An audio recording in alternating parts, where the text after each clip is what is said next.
I've never done a Philip Glass piece before. This is my first wonderful opportunity at that. The differences in directing Akhnaten versus other pieces that I've done they all stem from the music, which basically is where I start every production.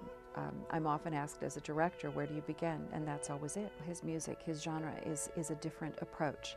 For most people, when they first listen to it, you're like, well, isn't it going to change? Isn't it going to develop? And of course it does, but it does in a slower rate than most compositions do.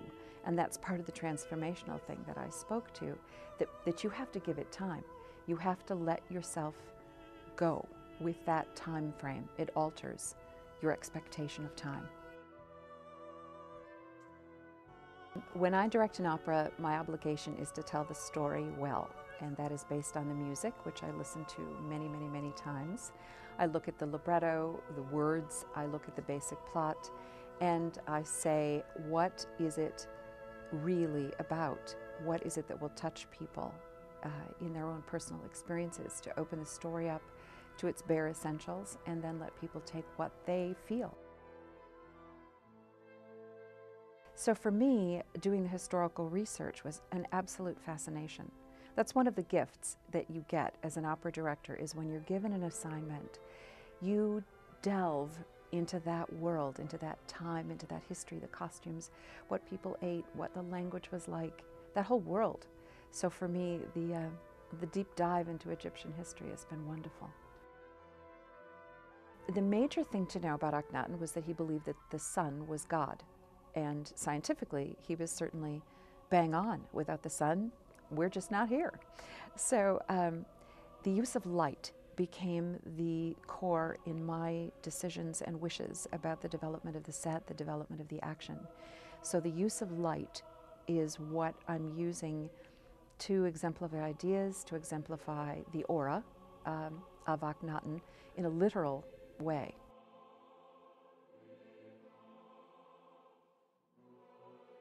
One of the aspects about this production that I think will be resonant with us as an American culture right now is I'm including some aspects of modern Egyptian politics.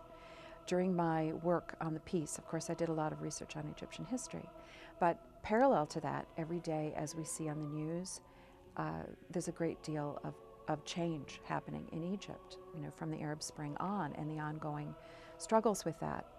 And as I worked on the piece, I thought very deeply about Akhnaten's use of power and the way that at the end of his reign, or toward the end of his reign, he started to disconnect from his people. He stopped listening, he stopped caring about their needs and requests, and became very, very isolated. And that to me seemed very resonant with what happened in Egypt, although certainly Akhnaten isn't Mubarak, he wasn't brutal, but he did disconnect. And when that happens, what happens to the people that have entrusted that ruler? And that aspect really fascinated me. There are a lot of reasons to come see it. First of all is to experience Philip Glass's music, because truly the experience of being in the hall with the music is transformative, particularly in this kind of piece. And I think that that's the main reason to say, come try this. It's painless and probably quite pleasant for you.